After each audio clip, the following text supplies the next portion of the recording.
Boy, does that help. Okay, John, you're all ready. Okay, Yes. why don't we get going? It's 10 o'clock here this morning.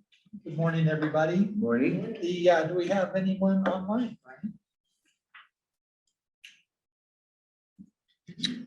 Looks like we have one attendee. Okay. Under Francis Consilia. Thank you. And of course, I'm here. Carol is here. Doug is here. Kirk is here. Emily is at a training session, I understand. Oh, she was at the Bellagio, I saw. Well, that's a training session, training Well, never to that's go like back they work again. this day, but Training she's working, you know, but. Right. Okay, and Kathy's here. And Brian.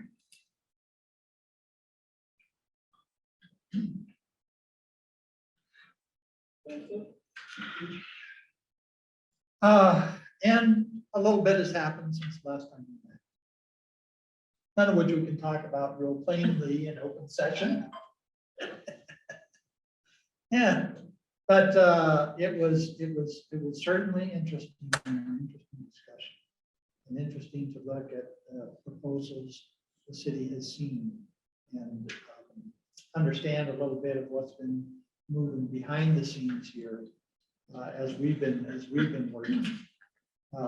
But hopefully it can be complementary, and hopefully it will, now having that knowledge will allow us to make better decisions as a committee. I didn't put anything down for old business, but it's really all old business, except that we've got a new draft from Kirk. And thank you for that, Kirk. That was, boy, you really puked them out there, you know? Yeah, you did a fantastic job, sir. Yeah, that's good. And I'm looking at this one as kind of preparatory for whatever is next, you know? Is that kind of how you see it too? Yeah, and this was all covered in the very first, it was included in the very first draft that we presented last December. But what I've done here the last couple of times, like last meeting with cooperatives and with CORE, I went in there and I brought out a little bit more information and we went into it in a little more detail. But this is just big picture stuff with municipal. And, since we did it with CORE and cooperative last meeting, I thought we would go with the municipal, take a look at that and just to kind of review through that. So, it's just it's a different business model, like what we've been talking all along, that what Black Hills Energy has with the investor utility. And because it's a different business model, they do business differently. And basically your first page kind of tells that municipals are exempt from the Public Utility Commission. Very in the overview, and that they're governed by either a city council or utility board, or appointed by community leadership. I really didn't. That's one thing I forgot to put in here was the board of directors. That wasn't included in there, but that's another issue. I was looking at some of the other issues before you get to that. But it's just a lot of times the municipalities will purchase power from an outside provider. Most of them will, with the exception of, I think, Colorado Springs does their own, but they're a lot larger organization than most municipalities. Then it just kind of goes through the public power business model up to the end of page 1. And I think, I talked about public ownership, more local control. It is a nonprofit operation. So to speak, yeah. Well, they're not having to pay taxes, which, like an investor utility would have to. And then they say low cost structure and then customer focused. As far as the operations, on page 2, the municipal systems are self-supporting. They're not funded through municipal taxes, and as such, they qualify as enterprise organizations in the state of Colorado. And then the local city council or the utility board will set the rates for the year for the utility. And just like most all utilities, rates cover the cost and expense of providing the electrical service, including the generation of power, electrical transmission and distribution costs, any capital expenses, debt service, and operating costs. So then there's a little bit more latitude for your municipals. If they have extra money left over, to my understanding, they can invest it in certain different things in the city, and there is a little bit of latitude. Isn't that correct, John? Right, yes. Yep, absolutely. Kurt, back up here where it's talking about low cost structure, access to lower cost tax exempt financing, is that generally through like federal entities, or is? That, how I does would that work? assume it's the same type of. Be loan muni structure bonds and things like Federal that. has. Oh, Yeah. like bonds, Yeah. things, okay. But and those paybacks, are they kind of the same as it would be with an IOU as far as interest rates? No, Payback that's times, the or difference. it can be massaged. Yeah, Because for instance, Kit Carson, you know, I mean, they took a certain stance for 10 years, but then they paid it back early. So that seems that's it. Well, just like last meeting that we had where it showed where Core was borrowing money, right. you know, at a better rate, you're probably gonna have a better rate from the municipal bonds than you would with an investor-owned utility. I would think so, because investor owned usually would go to the Wall Streets Yeah, Yeah, and so yeah. forth, where municipalities and Intermountains or REAs would have different access Whole to. different market. yeah. They've got like their own credit. union. Yeah, It's not yeah, quite- That's not the right term, right? No, but you're But it's right, they something have like that. co-bank, and then they also have Yeah. access to federal funds. Yeah, And set up as a REA. A municipal would be different than that too, but again, you would have access to different pools of money. When you'd have experts to be able to lead you through that process too. Yeah, oh, yeah. In Hopefully. well, no. That's a very good point, because that's a very important component of looking at the whole big picture is the financing part. Because it costs a lot of money for utilities. Well, because, you know, if you look at a house that's costing you $250,000, but if you can get an interest rate of, not more, but 2.5%, and they're only wanting, you know, 10% down, then it's like, hey, we can manage this. I mean, I'm just looking on a micro, Right. but you you're know, right. household budget type situation, but it's kind of the same, you still have to face the same issues, whether you're a city or 380 Barrett. you know. Well, the thing is if you issue bonds at a certain Oh, sure. percentage rate, Yeah, can't you buy those out and redo bond? You refinance, yeah. Refinance, sure. Refinance them and stuff, so you have an opportunity to Play with play some the equity, game, so to with some speak. equity, yeah. Because we wouldn't have to worry about stranded costs, during the buyout, so to speak.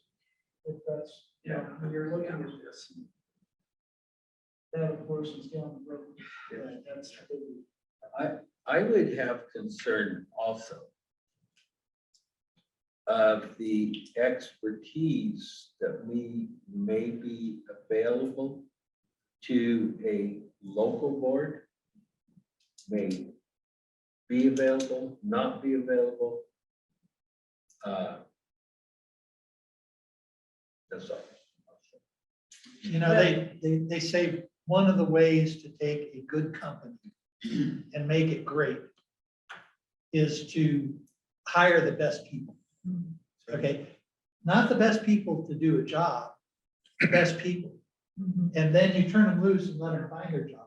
It's a little bit different when you've got a municipal electric utility, because there is a job, and it does have to be done, but it does take the right person.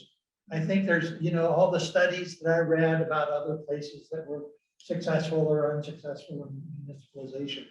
That was one of the key things. Fountain looks like they've got a really good guy.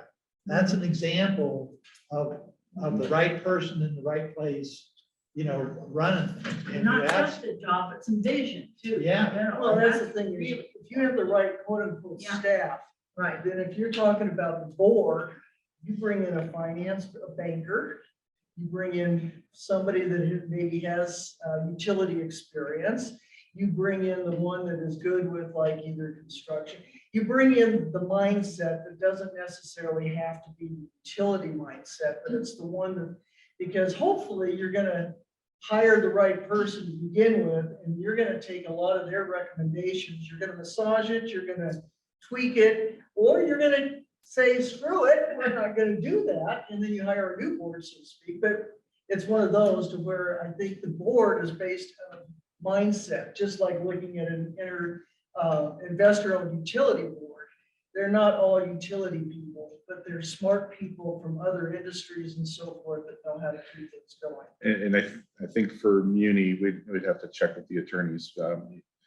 You get a little bit, you have the option of the council being the board, or, a utility board is typically elected. So you don't necessarily get to select who gets. No, Well, you're right. You're right. according to this, according to Kirk's rundown of this whole thing, I mean, that's one, I would think, of the purposes of going municipal is local control. Okay, so I have a son that's a businessman, who people come to him to start up companies. Now, so you go out and you steal people that have been successful with other companies at a cost that ain't cheap. Oh, yeah.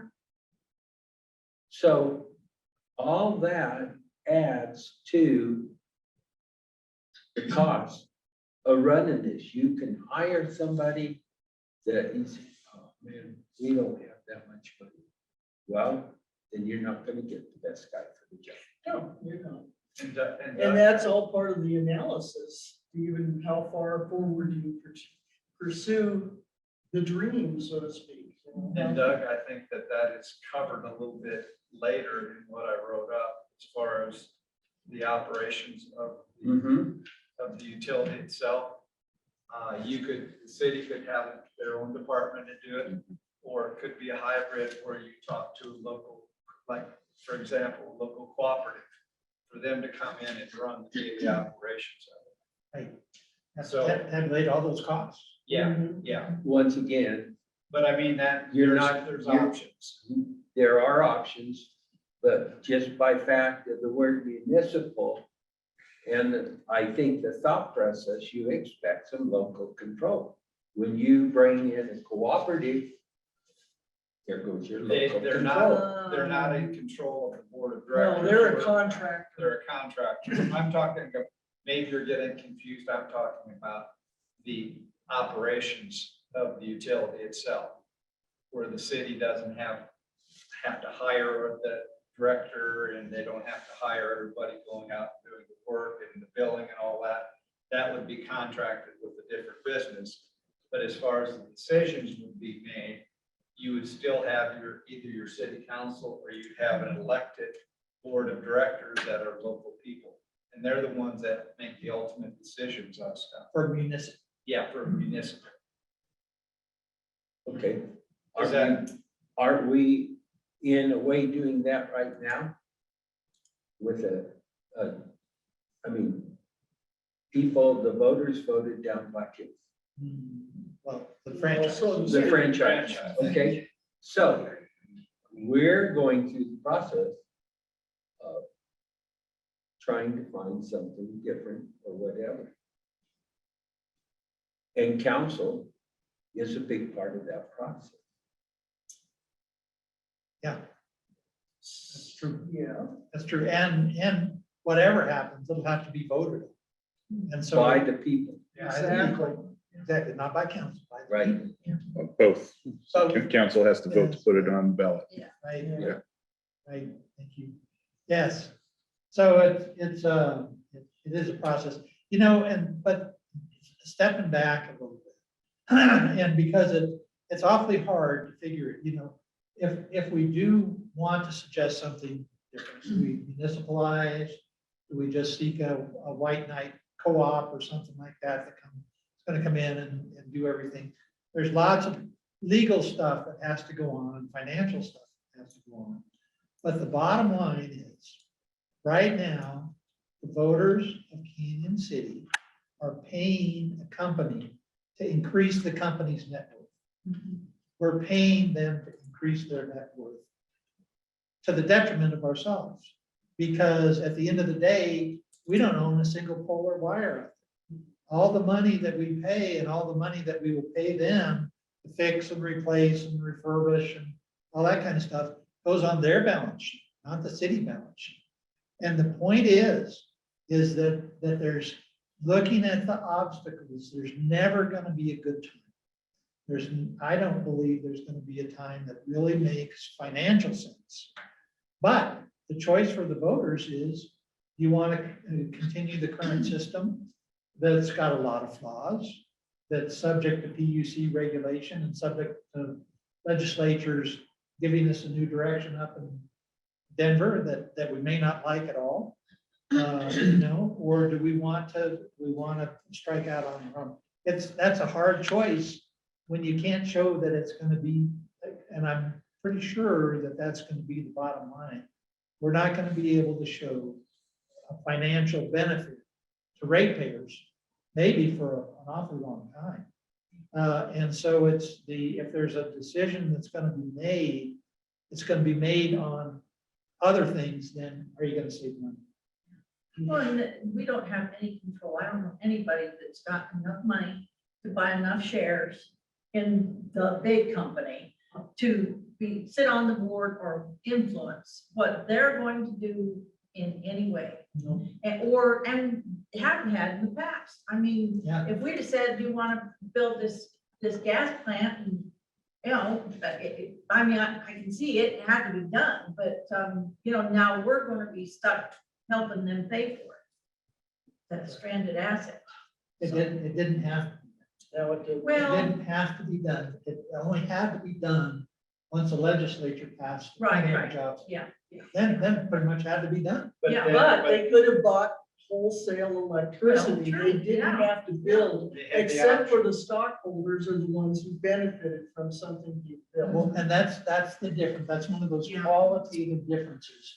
Do you want the company making the decisions for their benefit or for the citizens' benefit? But they did have the choice. They did. Black have to. Hills did have the choice that they could have purchased it from somebody else, not putting all the money out, or they could have done it themselves, and it helps to increase the profit. But given the profit motive that boards Yeah. of companies Yeah. look at, it's not a choice. It's No. not a choice. If you make more It's money a one way prudent versus choice the other from way. their perspective. It was a Yeah. prudent choice. Yeah. I mean, God, you'd be stupid if you didn't do You might it. get fired. Well, you would. When they borrow money, don't they have a holding company they borrow from? Oh, that's what, yeah, oh, trust me, we have got, Yeah. the interest rate that they're paying back to themselves Yeah. is quite amazing. Right, that just seems like, yeah. That's a whole nother issue. Yeah. So there's really, Another bottom line, there's gonna be a lot of qualitative reasons, and actually some that affect us directly, and have to do with value. But they're semi-qualitative, because we're not gonna get to a dollars and cents solution that says, hey, this makes sense to do this. It's what. Yeah, this again is how risk adverse are we and what is included in that risk, and that's the timing of when and if we ever would save $1 as a city, you know, so that's So do you go to the taxpayer and don't feed them a bunch of crap? And you tell them, look, guys, your rates are not, probably 90% chance not gonna go down. Right. Probably a little higher than And that. that, what, Yeah. Yeah. what is this whole thing about? And I Lower think- rates. I think I've you been can told make- that around this Yeah. table forever. Lower Right, rates. that's right. But it That's right. doesn't mean lower rates tomorrow, because that's what people thought it was going to be, was, you're gonna vote down the franchise and buy down, everything's gonna change tomorrow. And we knew that wasn't going to happen. Any logical person knows that this is a long-term project. And we may not see any of the benefits. And I keep saying, But- Doug, we may be coming back full circle and Yeah. basically saying that we're stuck with what we got. Yeah, And so, but the thing is if we could, we need to still explore what's potential.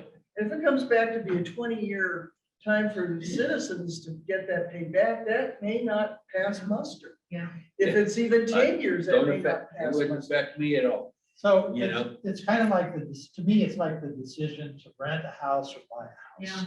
Yeah. You know, the point is that rates are gonna go up and it's not 90%. I mean, whoever's in charge, rates are gonna go up, period. They're gonna go up. And we have a company whose motive behind setting rates is profit. And so that's a guarantee they're gonna go up. Okay? We also can look at what we know and say, well, if we want to take it over, rates are gonna go up. The difference is who owns it at the end of the day. That's the difference. Yeah, and because a lot of it is gonna be, what do we have to do to what's existing to even bring it up to what we consider okay? And, and Black Hills point, like John brought up one time, is that we've already done all this, our rates are gonna stay pretty standard for a while. And that's something we do have to look at. Are we gonna put out so much money that by the time we get to that the utility culture has changed enough to where it's like, holy crap, we still gotta do this, this, and this. Well, I So- think he was basing that on the gas plant. Oh, You absolutely. know, I mean, that was what he was alluding Oh, to, absolutely. and nothing else in the system. And there's been criticism of our present provider for doing upgrades only for profit. And I would hate to be in a company that did not make upgrades to satisfy the demand.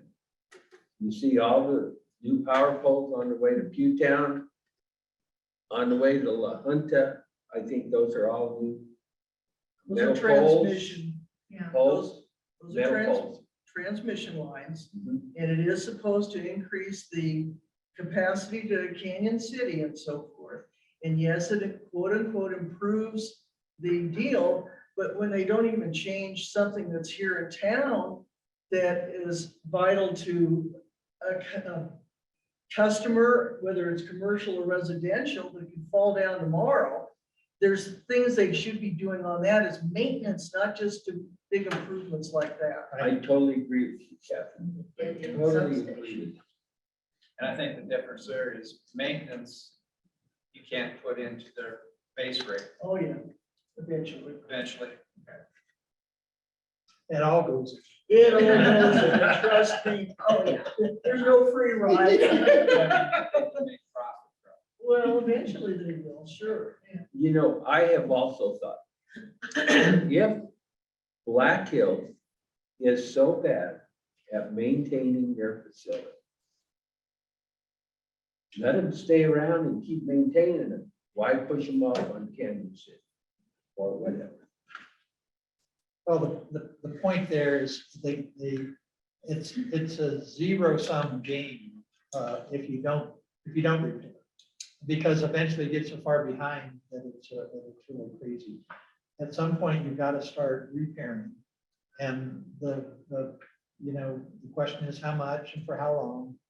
And we have some ideas about that. But none that we can talk about in the session, but. Well, a personal example is Excel had a president CEO whose philosophy, he was going to change the utility into a growth industry. which from a Wall Street point of view is a whole different can of worms.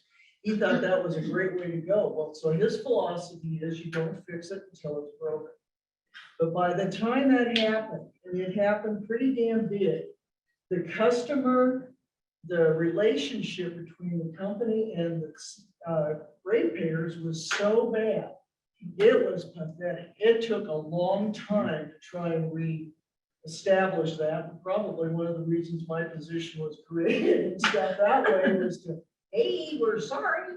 But it took a long time, and that's what Black Hills is into the situation right now. And it hasn't hit the critical point from my perspective, but it may not be too far off. And so that is, they're playing the crapshoot of, okay, how long can we wait until, just play the game of fixing it once it's broken? And that is not good.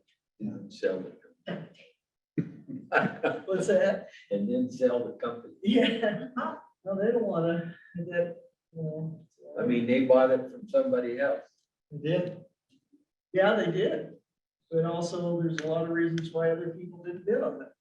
Oh, certainly, that's what I'm saying, hey, They- like John has said, it's a tough situation, no matter how you look at it. Really tough. Well, should we get back to? Yes. So did you wanna finish this? At least browse through it. Yes. Then on page 2, we got down there with Guzman Energy was proposing the municipal electric utility. They're interested in assisting us to evaluate the feasibility and merits of creating that. And they've done a feasibility study that included the load analysis, rate study, pro forma, and preliminary operating plan. Guzman is a full service wholesale provider, an energy partner, energy manager partnering with cooperatives, municipalities, and Native American tribes. They are a privately owned company, so the information that we obtain from them is that on which they choose to give us, and that their financial information is treated as confidential and proprietary. But they did give us on page 3 some of the, I think the email on May 20, well, and some of the information that they provided in the PowerPoint. They've gone from 2016 from hitting 500 megawatt to anticipated of 1,000 by 2028. Then it shows you the table. It shows their numbers there for generation and the total costs, which I guess what they're saying is that if we would go that route, that they would have plenty of juice for our operations. And then it just says some of the steel and ground assets, the thermal generation, solar, wind, battery storage. So I think that just doing some reading that they have invested a lot in the generation here over the last few years, and helping out different co-ops, municipalities. Then it lists some of the different organizations that they're providing power to, and I think we had Dan was here, the city of the Fountain last fall that we talked with, and if I remember correctly, he did say that they got a price that was guaranteed for a certain amount. Right. Yeah, because I think they've been getting it from Excel and Guzman was less expensive. And they set up And they also had the contract where it was a steady dollar amount. So that's always an attractive thing, because when you start seeing with the, I'm just surprised it hasn't happened already with Texas, with them having 100-degree temperatures, that it's gonna mess up with the whole grid like it did in the wintertime. So, That's that, the Republic of Texas. yeah, Their own. but that is a very, very attractive if you're looking at it as a municipal, having a rate that stays the same, then you're not looking at having these spikes and asking, well, And climate change is not. no. No, No. it And isn't. and we're gonna be affected by it just the same way as Texas is. It was 102 at our house. Yeah, it's, a couple days ago. It was plenty warm. The We- car show, oh my God. Yeah. Were you there? I was there, But we we gave it up about. Yeah. But The the reality, reality. Very good. yeah, On your listing, you have her down, and it says Baca Baca Valley, Valley. where it's at, I don't know. yeah. Okay, just curious. I don't know. To be honest with you, I did not have time to just No, that's fine. look all this stuff up. I just put this down for reference for right now. Baca Valley, probably in Blackfoot County. No, I I I don't. guess Just in New joking. Mexico. Well, it could be, but could not, you know. That's, Andrew, you wouldn't ask or make a Yeah. comment. no, I was just talking about, I think that, you know, what you were saying is very true. That it's difficult to explain to voters this concept. But the thing that people need to wrap their heads around, which I know is also difficult, is climate change. It's here to stay. We're gonna have cold, perhaps colder winters, more wind. We need more reliable infrastructure with that kind of wind. We're gonna have hotter summers. And, you know, a rate that seems tenable right now, if you have like a sustained month of high temperatures, is that still a tenable rate for a family to sustain? I don't, you know, that's just something that when we factor in what we tell the citizens of Kansas City, that's something that has to come into it. And it's not, shouldn't be just a boogeyman thing. I mean, there are numbers out there about what's going, we can look at what's happened in the last 10 years to our temperatures and our weather. So I just think that's a challenge. Weather is like everything else, it cycles. And you're not gonna stop that. And like Andrea says, say we haven't hit the point. We may be like Arizona, where we have day after day of what, 105, 106 or whatever. Other than move, what do? You try to cool your house. Well, and it depends on, you know, where you are in life. You have small children, you're gonna have to have your air conditioning running. If you have a lot of elderly people who live in this town, and obviously they can't, you know, people in their 80s and 90s can't live with sustained temperatures over 100. If they don't have access, they can't afford air conditioning. So that's just a factor that I think when we talk to voters, we need to, Boy, get It's the tough message to across. Really. I know, it is, but I think as, you know, working with the public, I think it's something that we, even though they don't think it's important, I think at least we need to cover that base with them so they, you know, can see. And they're gonna see this summer, they're gonna have, you know, big energy bills, we all will. And you haven't been in all these meetings, I know you've zoomed in some, but there's also there's a mindset up in Denver about eliminating natural gas. And that's gonna be an interesting thing, because you're sitting there talking about, you got your heating, and you've got your water heating, and you've got your cooking. And you start eliminating that stuff too, that's gonna create an issue, and makes just Black Hills is not gonna be happy about it, because they also have a gas So section. brand new. Yeah. And- But they also, you know.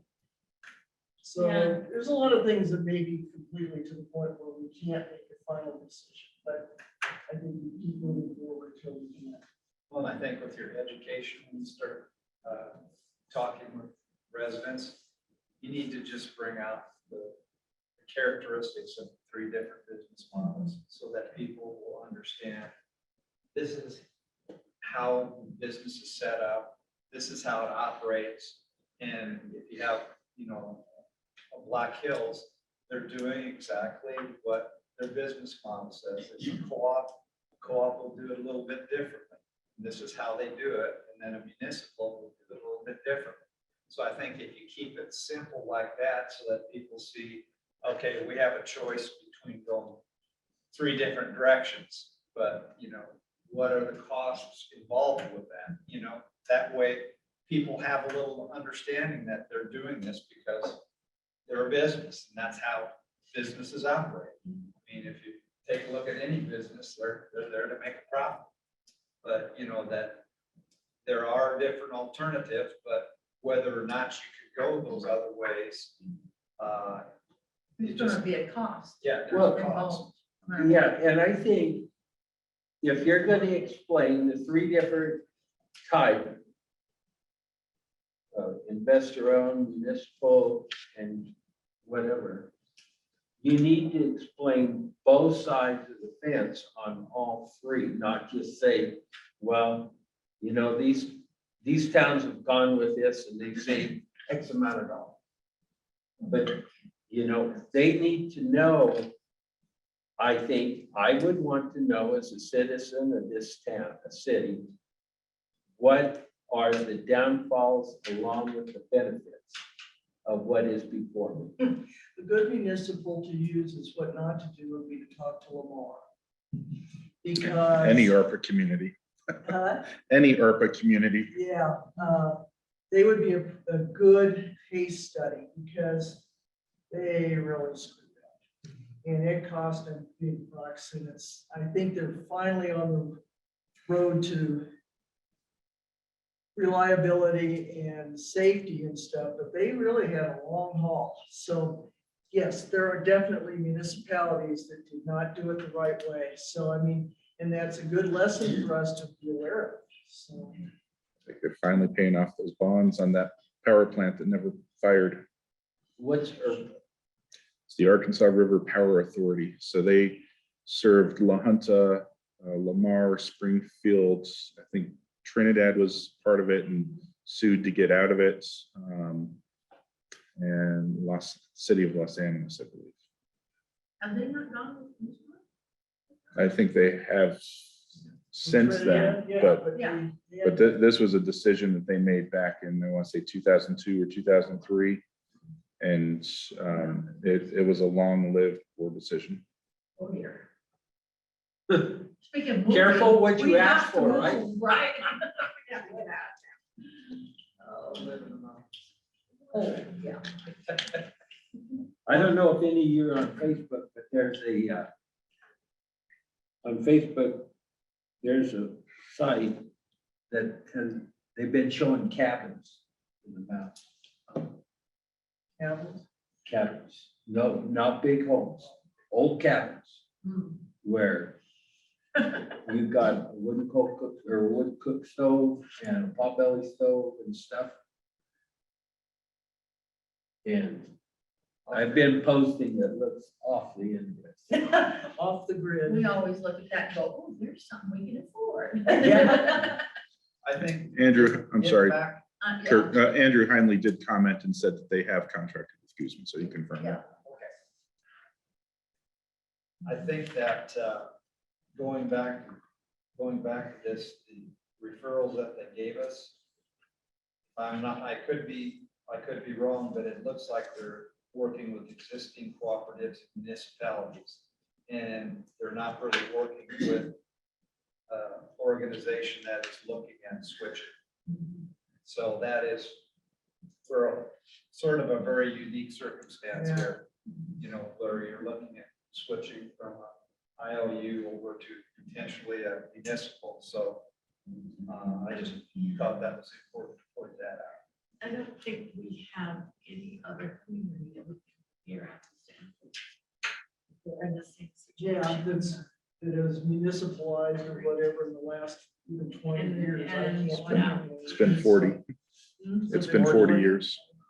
Since somebody's municipalized, Well, okay, Steve, I found some. In Colorado. Yeah. Yeah. That Steve had, that Winter Park, Florida had a breakaway, and that occurred in 2001. Or no, 2005. And then Hermiston, Oregon had one that the breakaway was 2001. So those were two case studies that I believe Steve had went over with us a little bit earlier. He was very involved in both of those. Yeah, so they're very rare. And things, a lot of things have changed even in Yeah. 15 years. Yeah. Well, this is an interesting figure that national, in the whole United States, there's 2,000 community-owned electric utilities, which is 14%. What page you on? Page two. Page two, and then there's another one. Where are you at, Carol? Did you say there's another one that's like 17%? That's probably in the state there. Probably. But Page one, the last paragraph, utility overview. We have 28 community-owned electric utilities in Colorado.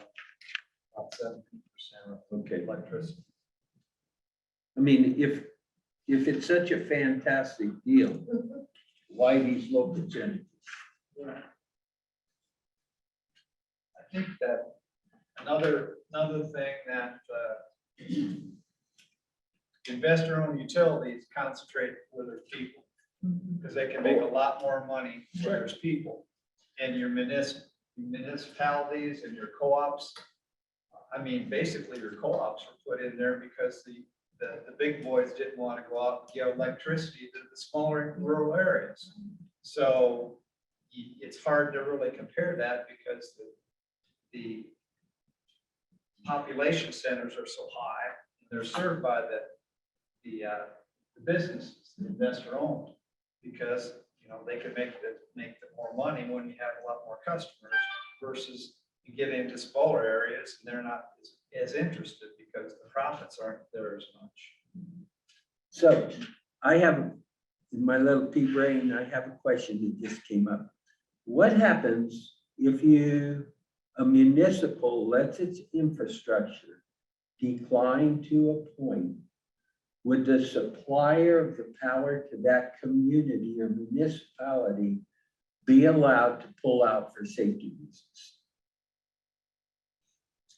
So another way to ask that question is, would there be liability for an outside supplier for the misuse of the power within a geographic area?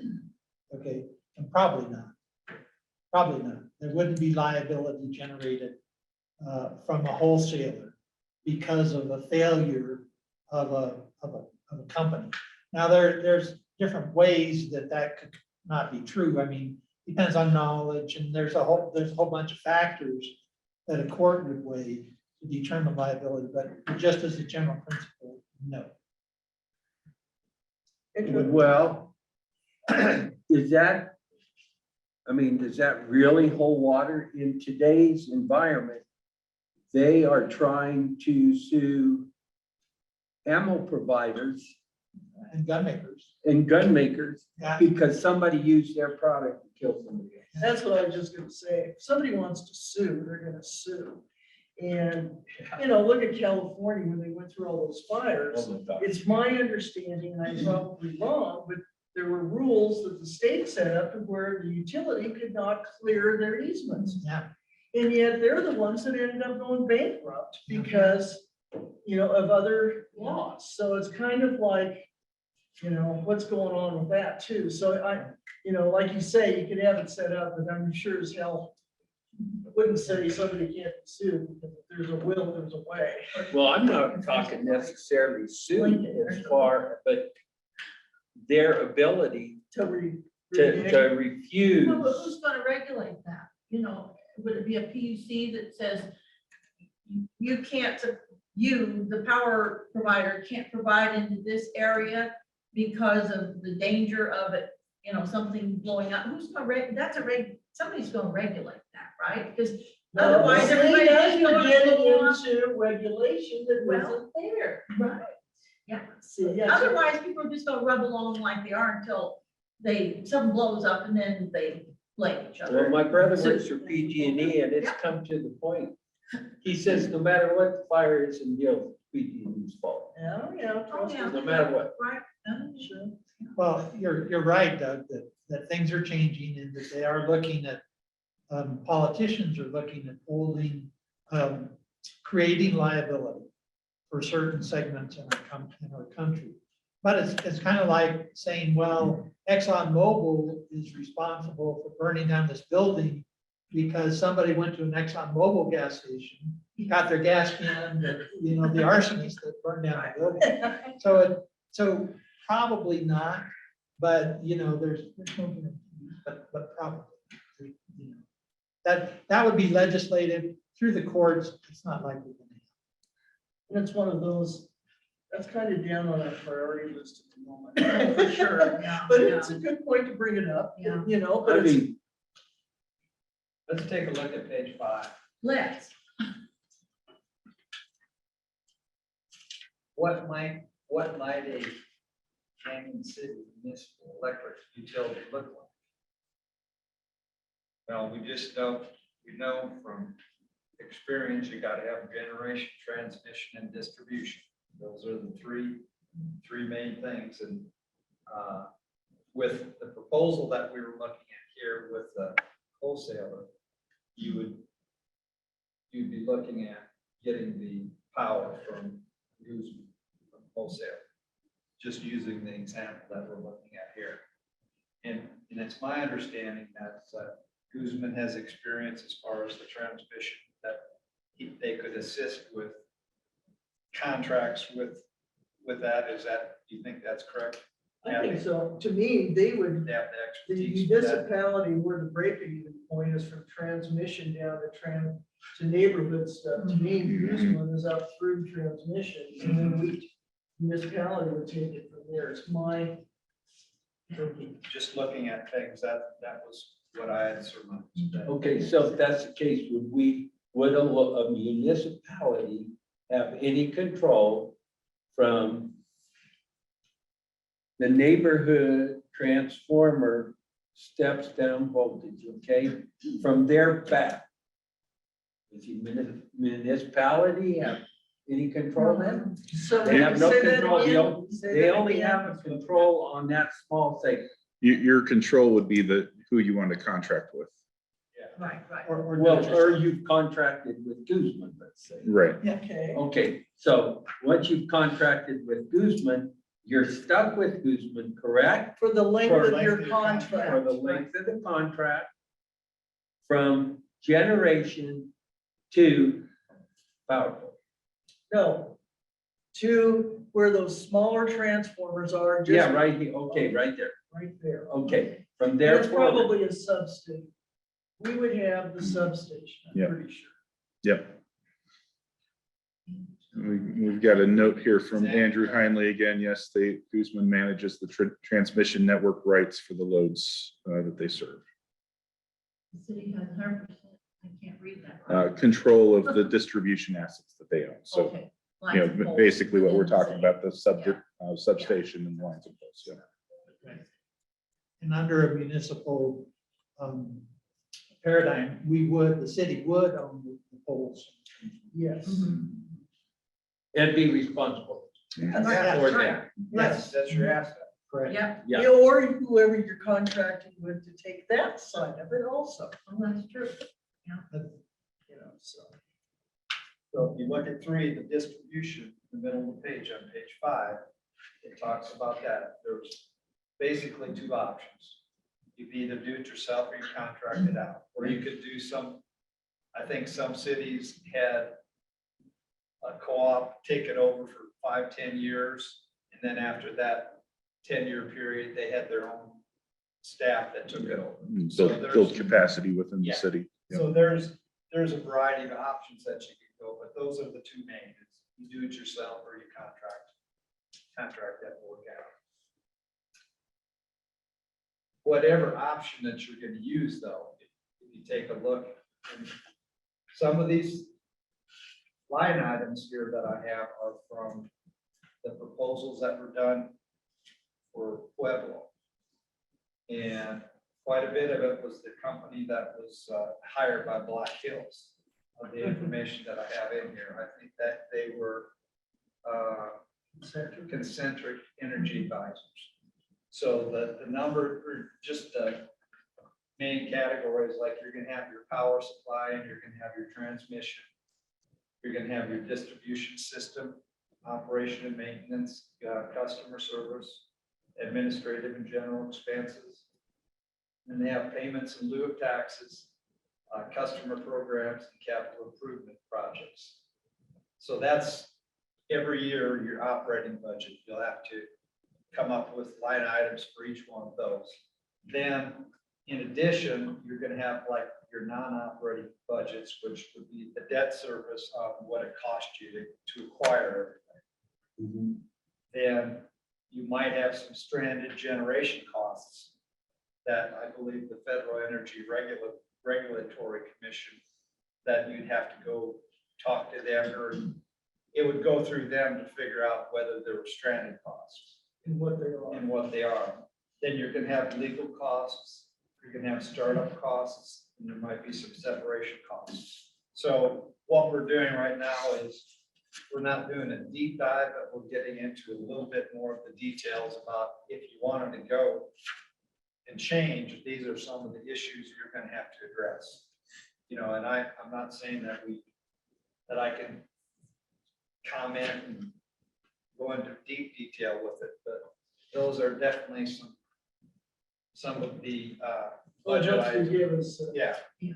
it just gives you those issues that are gonna need to be addressed. Ryan, Yes, sir. I'm sure you knew all this, but let's just take into consideration here what Kirk's put down. Do you possibly envision a whole new department and bureaucracy of the city? not for what he's being paid now. No, not him to run it, but do you foresee a whole new, like a parks division, only now you have energy? Yeah, so I think a lot of that comes down to what the, what the solution is. We're talking about, the potential of hiring either a co-op or, some other organization to manage it with, for 5 to 10 years. I think the goal there would be to, learn from whoever you hire with an idea that it would eventually transition into a city department. Yes. Thank you. Over the longer term. Yes. Or even fold into an existing city department. I think it would have to be its own I think it department. would, yeah. I Well, probably the thing would, is- especially with the connection between Canyon City Water and outside Canyon City Water that's supplied by Canyon City. Are there any union workers within the city? That is something that big thing we will have to consider, is because any utility worker will be union. It will be IBEW, and that will screw up your whole wage issue with other utility workers, because you're not gonna, I don't think you're gonna get, unless you train your own, and then you're gonna get like a entry level, get them all set up, and they're gonna go elsewhere. And so it's one of those, if you wanna maintain, you need to start putting that into. I'd have to check with the ARPA communities, because I don't know if their employees are union or not. Okay, but that's, I would, in this area, with the pressure from workers from Black Hills or Excel or anybody else, there will be a big thing to make this a union shop. And I don't think that's the right word, but union. So Kirk, I've got a whole bunch of comments, and I'll give them to you, because a lot of them are just editorial stuff. But one of the conceptual things that I think is important to keep emphasizing is the difference between maintenance and a capital improvement project, because it's not just maintenance, it's really maintenance / refurbishment. Because capital improvement is generally where you say, well, we need a bigger transformer, or we need to run new power down here. That's how I think of capital improvement projects, Upgrades. upgrades, as opposed to normal replacement and repair that happens over time. And so I would, wherever we talk about maintenance, I would make it maintenance / refurbishment. Because that kind of sharpens that difference a little bit. And I think that that could be in your distribution system, number B, Mhm. operation and maintenance. Yes, Yeah. / refurbishment. Yeah. And I've got that. I have it down for you.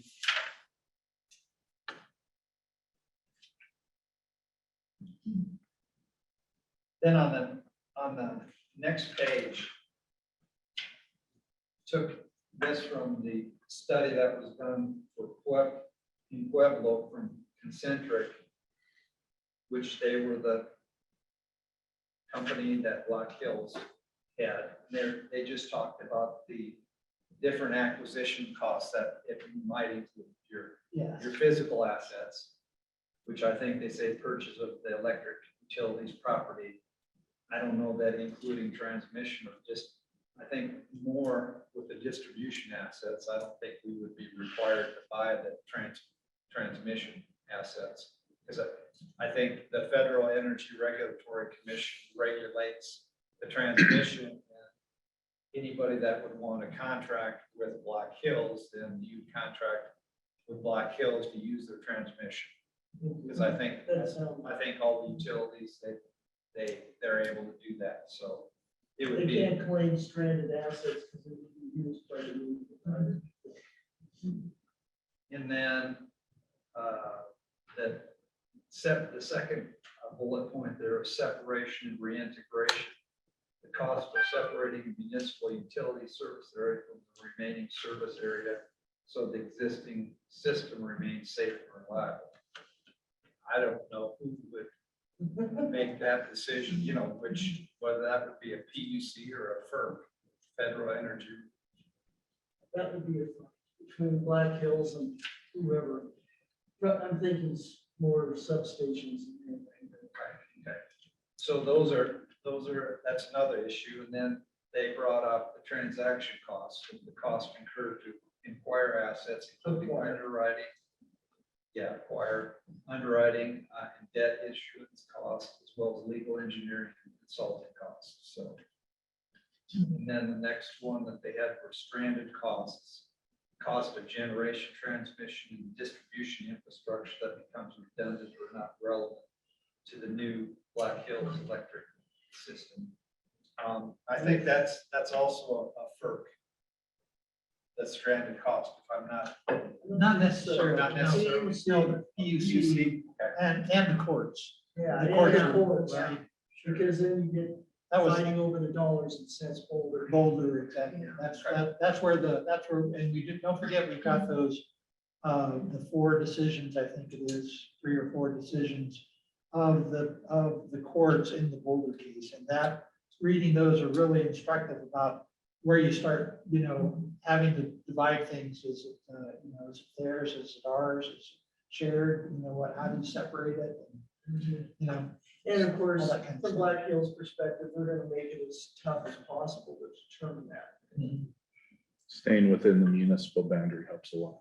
Yeah, Yeah, once you get if we outside. wanted Lincoln Park, that would be where we would have a bigger issue. well, there's a solution for that. Yeah, how come the city has never Does it start with incorporated? an A? Because it's residential, there's no real tax. It starts at a corporation. Oh, that, well, yeah. No, Who's gonna do A that? works as well. A works also. What do you Yeah. do?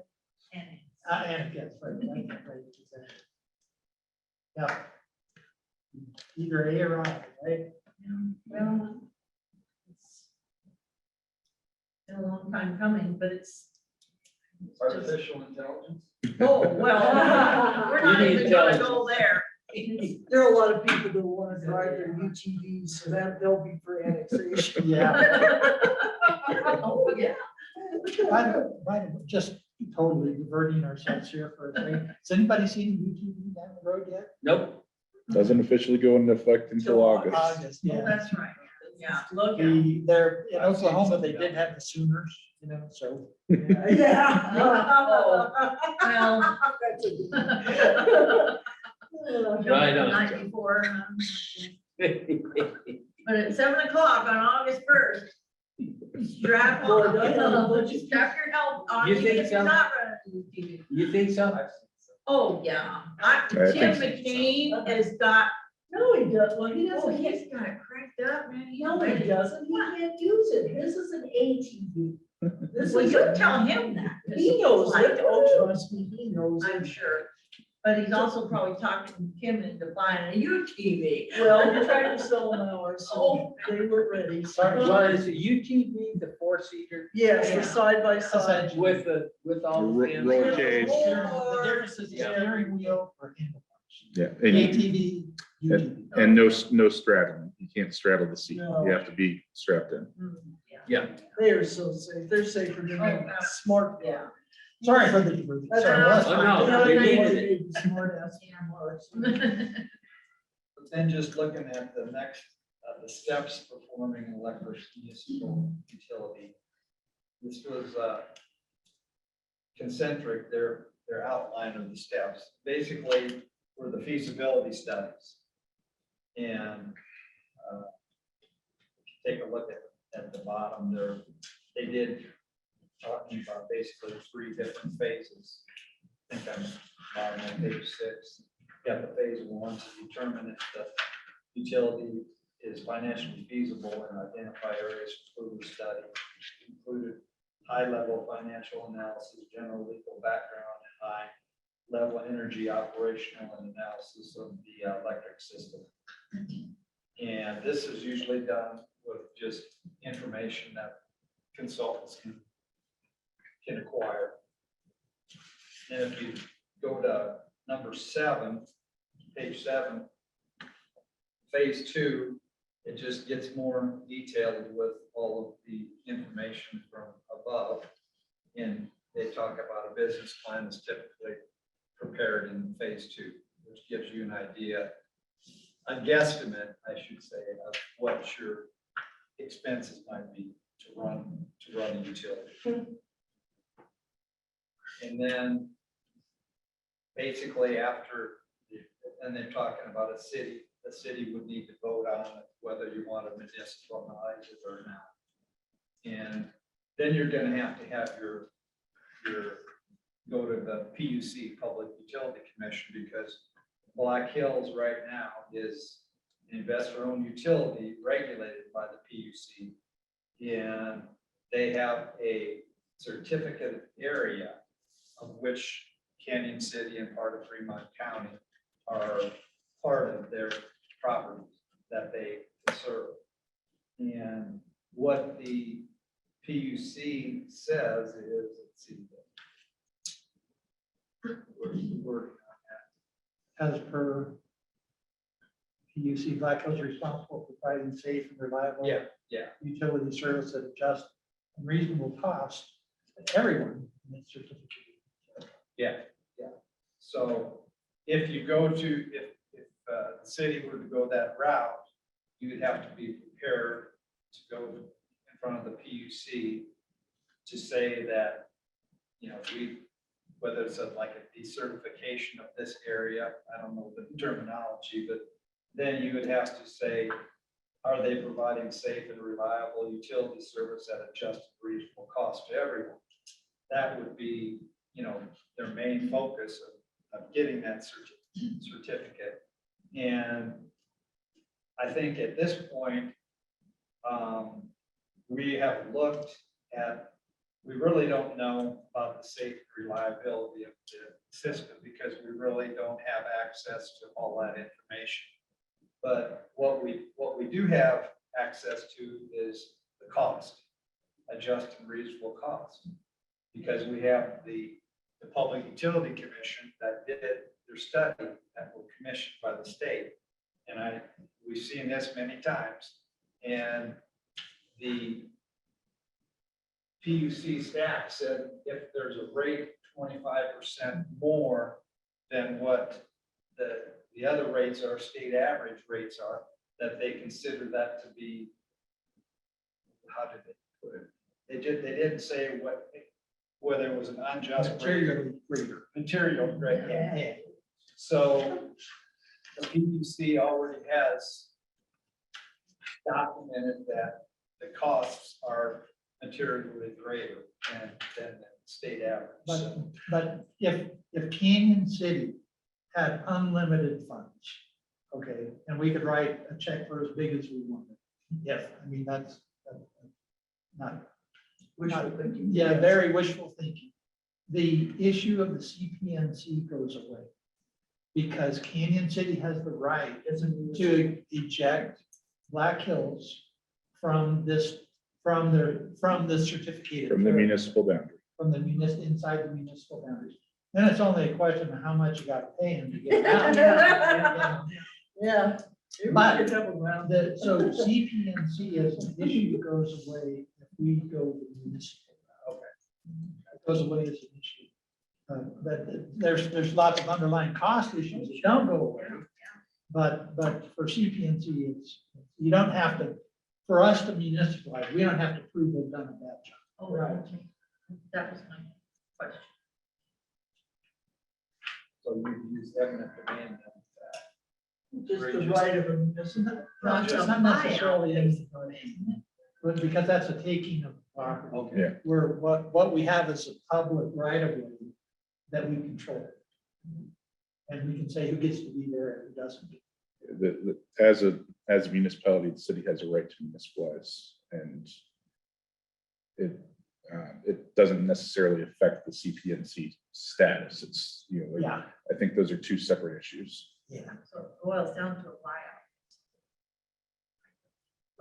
So you could tell them basically that we're gonna municipalize, and then the next choice is, or that you can say all the poles and everything need to be taken out, and we're gonna put new ones in, or you negotiate a price on the current Yes. Yeah, existing system. yeah, and those details get murky. Yeah. But I mean, it's just important to know. Right. Yeah, the yeah, steps that could be a Right. possibility. Right, and Black Hills does have to provide power until a time when Until the city is ready to switch flip over. the switches. And that's why, like I said, we've really never dug very deep yet to find out some of those things. It's Might be just, cheaper. Huh?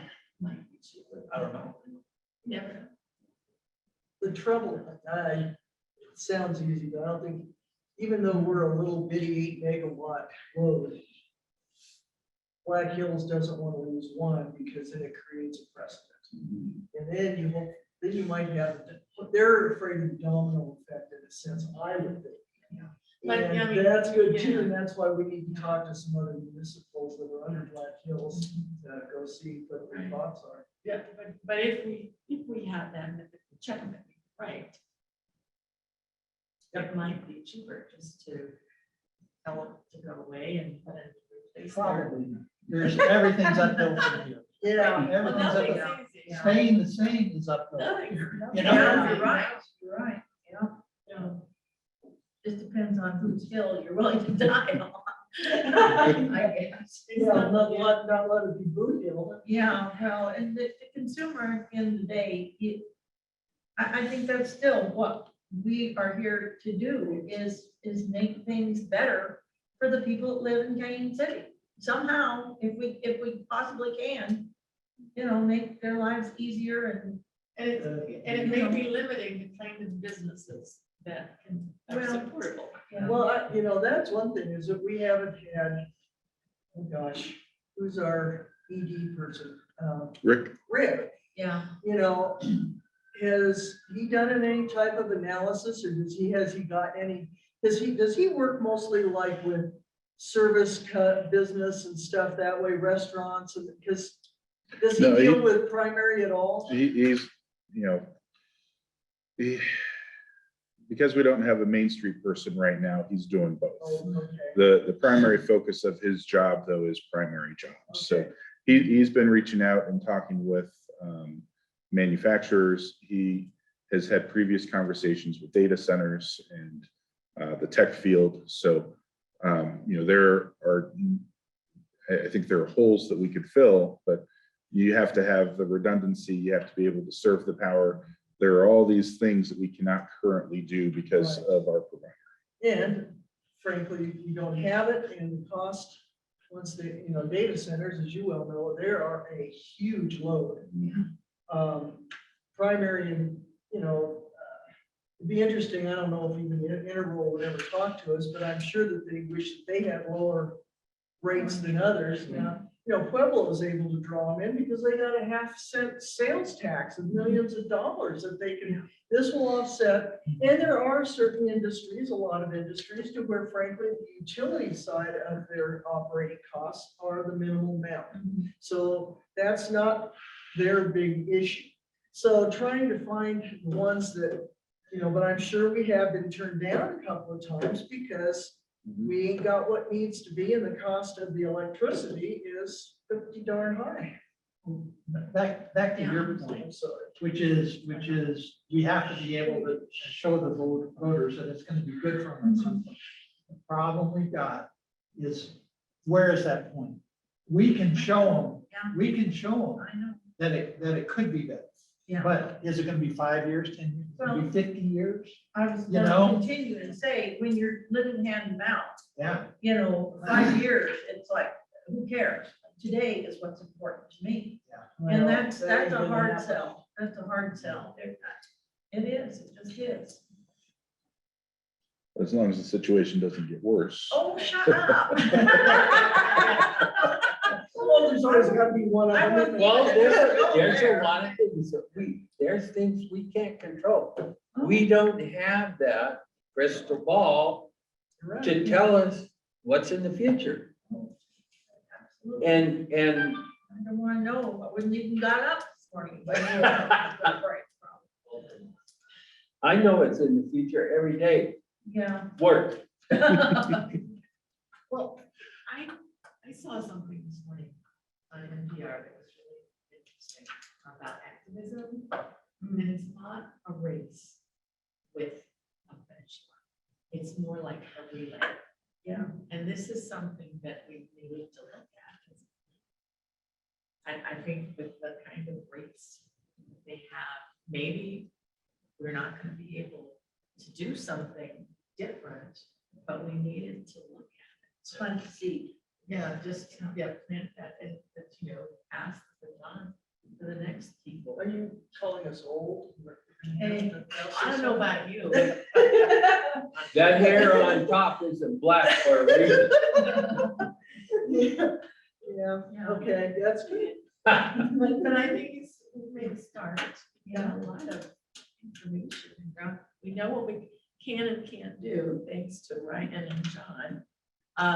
So, and this, ultimately, the voters have to decide this. Yeah. And we don't have, we have minimal resources to draw on tax-wise. And anything that requires a tax is gonna be voted. Oh, God, yeah. Even the motel tax. I know, Right. the lodging tax, my God, that just. Are you sleeping in your bed tonight? Well, then you're not gonna pay. That didn't make any sense to anybody I talked to. But, What action items, what I would like to do, and I'm jumping to the page. No, I think finish through. that's enough, but we to look I well, would like to talk to somebody from the city of Pueblo to get some, I know Stephen's given us a lot of info, but I think it would be good to talk to the government people themselves, whether it's Nick Ravishar, the mayor, or who were very much involved in this to give us some heads up.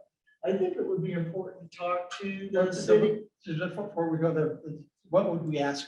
Basically, we know you got shot down. What would you have done differently? What are ideas that maybe we could, and what lessons can we learn so we don't duplicate the boo-boos?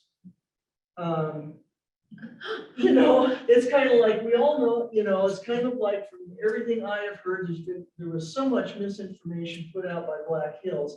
How could we, if we go forward, what could we do different to offset that? I'd like to talk to San Isabel just to see, we need to talk to the new executive guy to see, hey, are you so sick of what you went through with Pueblo? do you not even want to talk to us about contracting or whatever? I'd like to talk to Cripple Creek and Victor, because Cripple Creek has all the casinos that I would guess are fairly high-low. And they are Black Hills. And they're not on the gold mines rate, I don't think, out there. Well, I doubt it, I would not I think wouldn't so. think So it's kind And of what like, would we learn from them? but I would like to see if they have had issues. Even talk to a couple of the casino owners or whoever the managers or whatever to say, hey, how do are these rates affecting, like, say, your competitors in Central City and Blackhawk? You know, and I don't know, they probably don't talk, but there might be a way to find out some of that stuff. Sure. And then, you know, see what rates, did they put you on a special rates, you know, give a rat's patootie about electricity? And basically, if they are interested in it, what I'm looking at is a consortium. So there's a good point there, but first I just want to say, I volunteered to go to Victor. Just so you know, they don't care as long, hey, as long as that ka-ching, ka-ching, ka-ching, ka-ching keeps going. Well, But what you just said is what is the path forward? And one of the path forwards that we don't have covered yet is what can we achieve through political action? Which is talking to the other communities, seeing what, is there some way to start to show a united face to the Public Utilities Commission? Because there's some, you know, we all know that the PUC is not a perfect system. And that, you know, one of the first things that I said when we started this committee is that electric utilities are monopolies operated in the public interest. And Kathy, of course, right away jumped up and said, wait a minute, you know, that's not exactly quite true. And that is where we have the opportunity for political action that may benefit us all, that may not benefit us this year or even in a few years, but may benefit us down the road. To be able to put something together where we can go to the PUC and say, wait a minute, this constant rate increase in paying for a lot of idle equipment is really not working for us. And we want you guys to do something about it. Yeah. So it's just an idea that, you know, it may be a dead end, and sure as heck doesn't hurt to get as much info. Right. as we could. Yeah. And the point there is that if it's just Canyon City raising our hand, we're less likely to receive their full attention than if it's 4 or 5 or 10 communities raising their hands.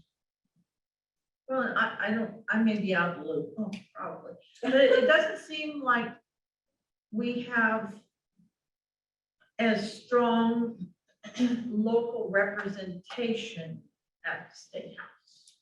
And I understand why, for a lot of reasons, but, you know, I mean, Kevin Grantham, when he was a representative, was like, this is what's happening, and we used to have the quarterly meetings and stuff, and that's just not going on. And unless we raise our hand and say, hey, take this to Denver with you, these concerns, as tiny as they may be, or as small influence that you have as what the majority is, Well, we have. we're a not going to district, get anywhere. So, Yeah, well, right. is it Stephanie Luck? She hasn't represented us here, has she? She represents part of it. Part of Yeah, us, okay. well, and that's another issue. I know, but what I'm saying is, you know, if she gets in, then Yeah. we need to say, damn it, this is something we want you to Right, prioritize. exactly. Well, I think that's, Change the narrative. yeah, that's kind of what I'm trying to say. You have to get the ear of that person that takes our concerns and goes to Denver with them. Even if they're just shouting in the wind, like we're used to shouting in the Yeah. wind. Yeah, maybe there's some value in getting the people that now provide us power to, you know, answer to more of, PUC can make them answerable, or I think everything's negotiable. And I think we could get a better deal with Black Hills if we had some influence. Maybe we could, like you say, state house. I had a couple of things that I thought would be interesting to take a look at here in the future too, is I think Emily had given us the link for the PUC's got a meeting on the community choice this afternoon. I don't know that I'm gonna be able to listen to that, but is there any way that we could get, that we possibly could listen to a recording I of that? think there's a link that in that email that Em sent, there's a link for the recording, because I can. No, will it be recorded where we can maybe listen to it later? Yeah. Oh, I think so.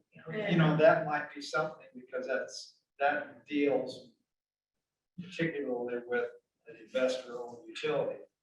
And we really haven't, we've looked at a couple of the other options, but we really haven't heard a lot from Black Hills.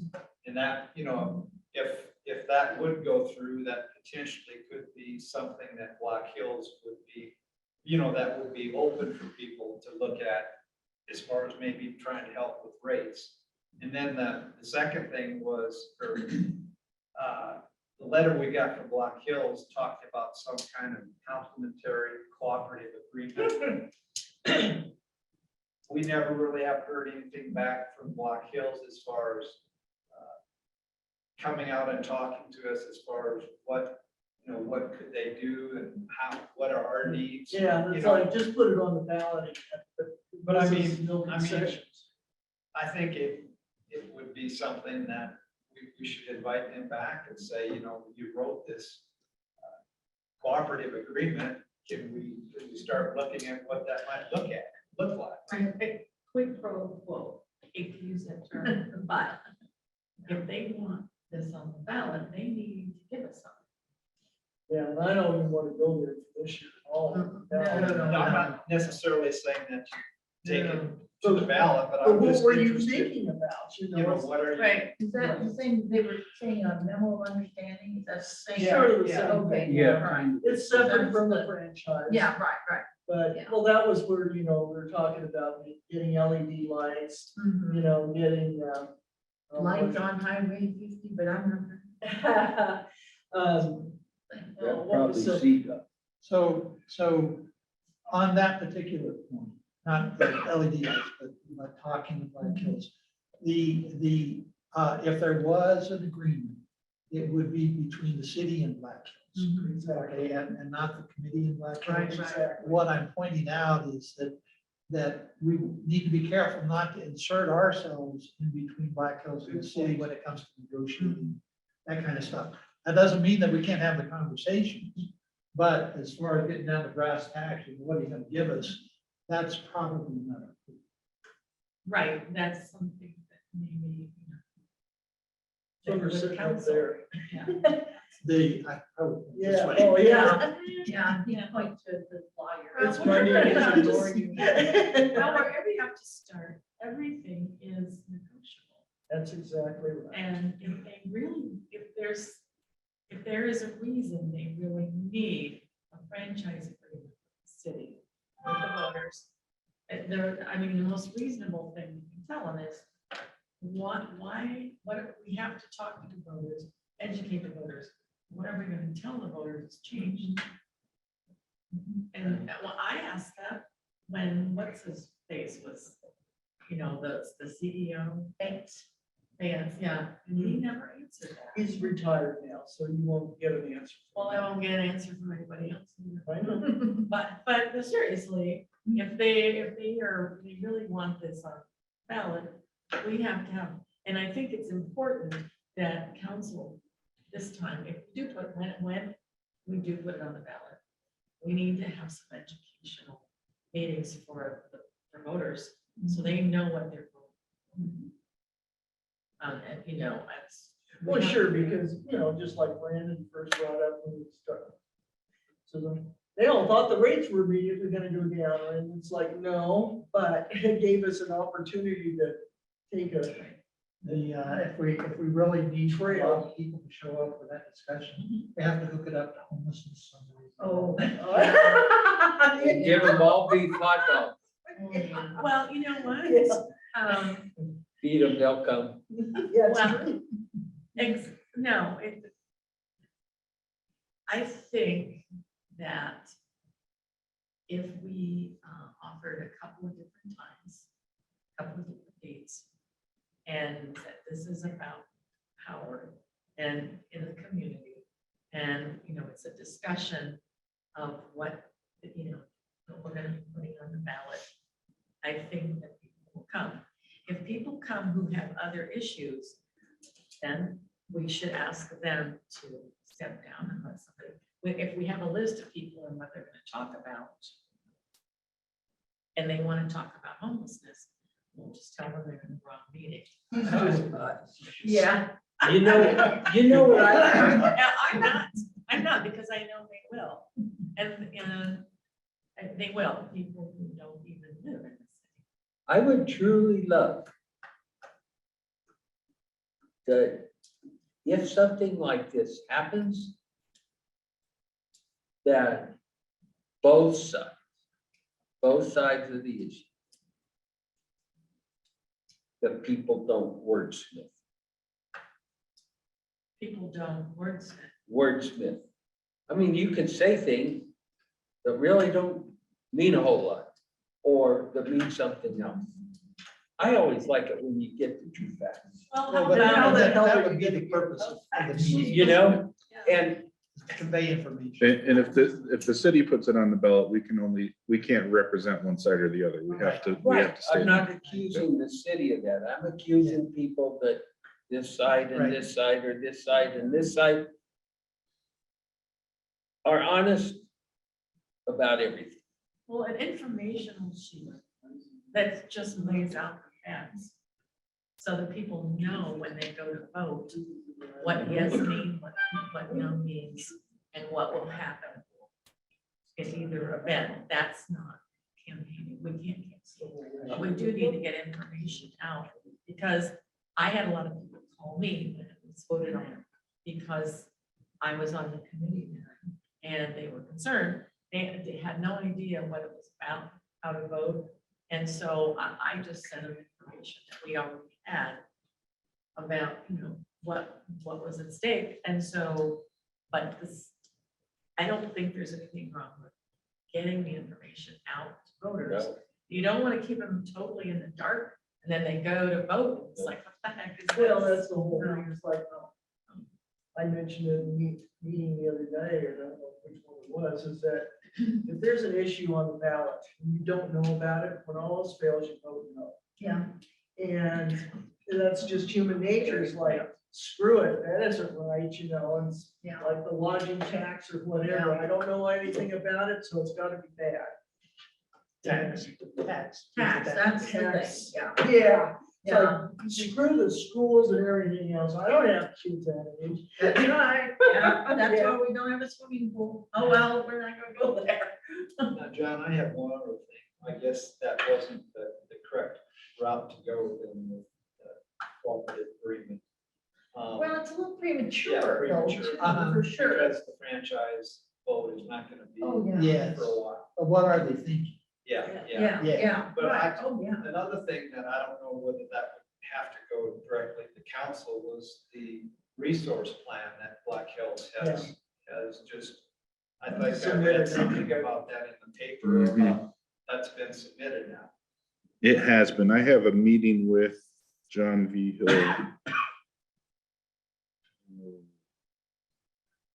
I think it's this, either next, I think it's the following week, last week of June. About their resource plan. I'm just thinking that if we could get some of that information, Yeah, it I helps agree. us as we're going through the process of looking at that, what are the resource plan, for the coming future. And what it What rate is it like? impact is Yeah. that Yeah. gonna have? Yeah, Is that filed with QC? then? Oh, yeah. It is. And That's it's where it public goes. information? Yeah, it Oh, yeah. should be Okay, filed well, now. when I'm up in the middle of the night, maybe I'll crank it up. Oh, but so the idea would be maybe to have someone from Black Hills talk to us. Yeah. Yeah, Yeah, exactly. yeah, John, yeah. not saying you go into everything, but, you give a nice. A good idea of it. Overview, and then Yes. maybe they could think, I don't know, how many pages do you think that thing is? Yeah. what they filed. Actually, it's later this week is my meeting, so I can give the committee an update once I've met with them. And is it okay with everybody to have Oh, I John think come that's great. make that presentation? Definitely. Well, I think or- he's been or- volunteer. Someone above John. Or Whoever, whoever, yeah. just whoever. Oh, Yeah. Yeah.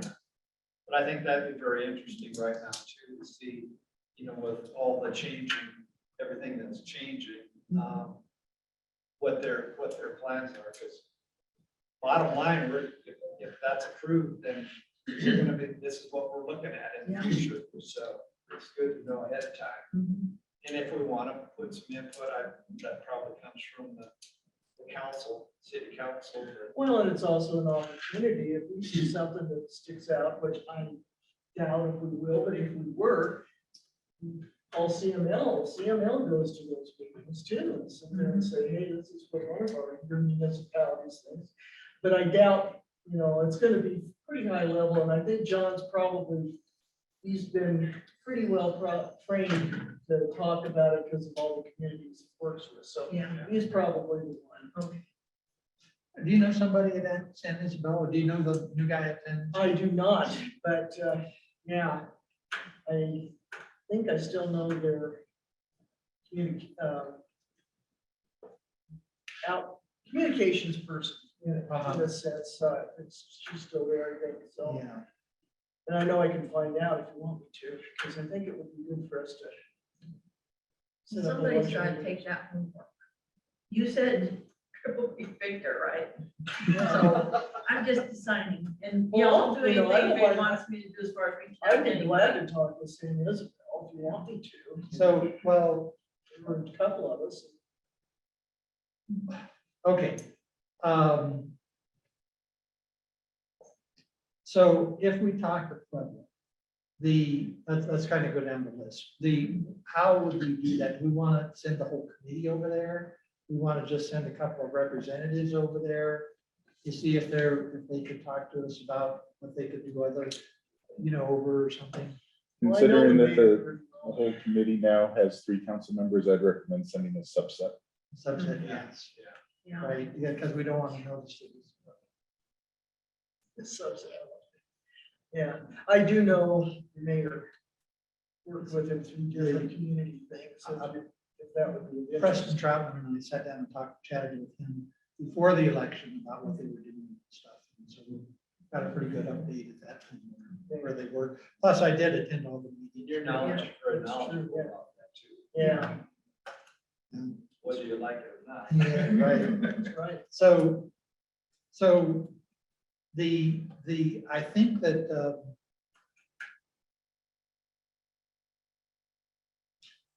so I think it's worthwhile, seeing if there's someone in Pueblo we could talk to. Maybe we should ask Steve I was thinking the same thing, yeah. who he might have recommendations to talk to about the process. Because those are really process questions. Yeah. That we have about the process they use. For San Isabel, I would think that as long as we kept it to 2 council members, that we could have 3 or 4 people go over there. And maybe sit down with them and talk with them, because there's other information they've got that deals with this situation that we don't have a copy of. They do, that because they looked at what it would take to, come into here, I think. So They're just located in Pueblo. why don't you give me a contact Pueblo West. and I'll email them and suggest what we're thinking about and that would make it a formal request from the committee to sit down and talk with San Isabel.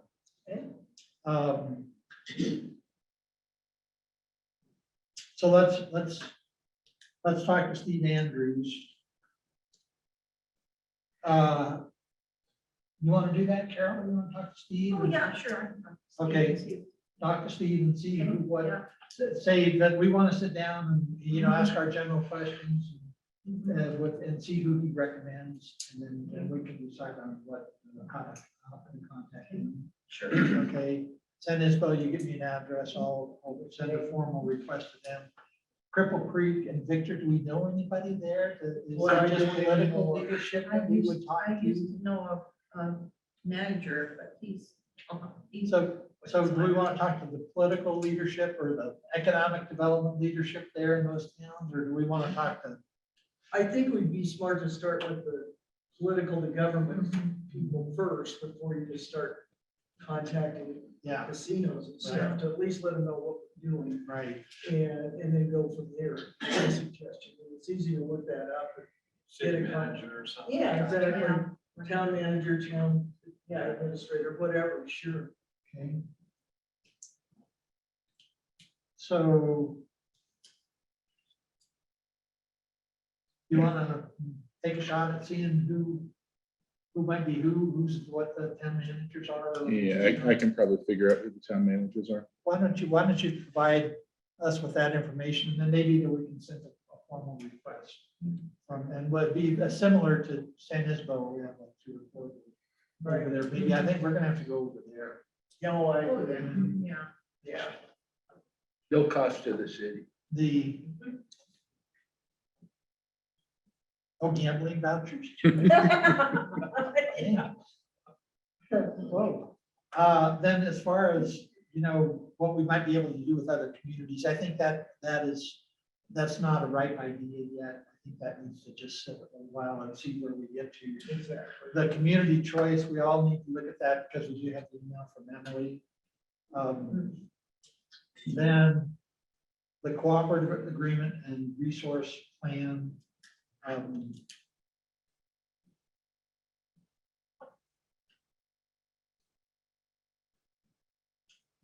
I will email John, let him know that we're interested, maybe he's interested in hearing something more on those 2 things.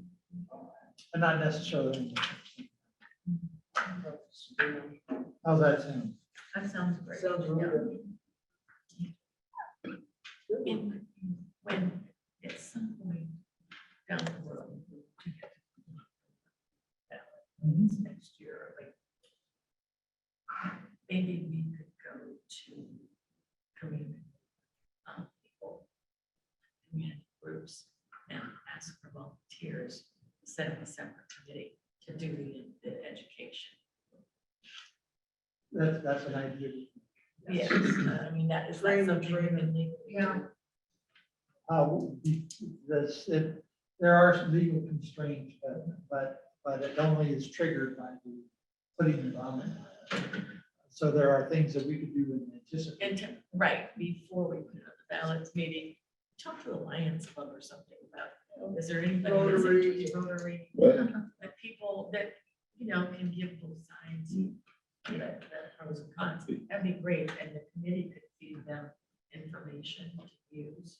Even when you get to that point, just going to the luncheons and doing presentations Yes. of, just the facts.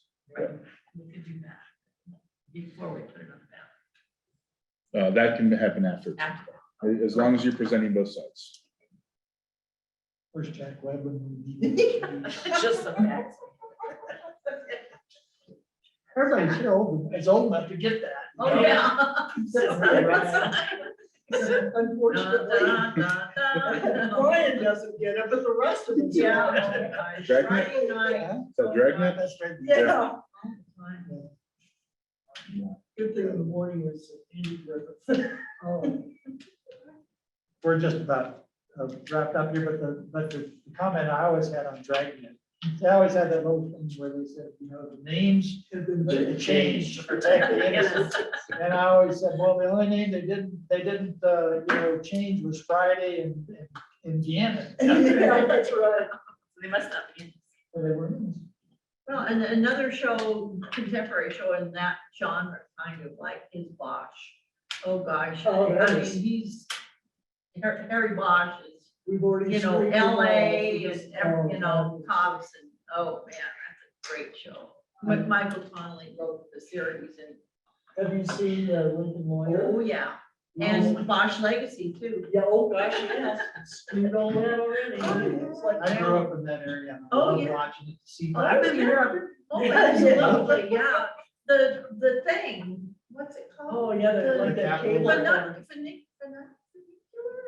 The little Oh, yeah, trolley yeah, that yeah. goes Oh, up the yeah, side. South Angels Fund. Yeah, Angels Flight, yeah, Where the dead guy was. killed. yeah, where the dead guy was, yeah. Need to get a wife, that's why. Okay. Yeah, I don't have one. I think we're done. Okay. I guess to the board. Oh geez, after Saturday, I said, oh no, I think I was done. I'm glad you bring this Gosh, stuff up. right. Well, I'm, Well, and because we earned. Standing for I the wanna say it was consequence. Northside. I understand. I don't know. And I think that's good. I'm sensitive.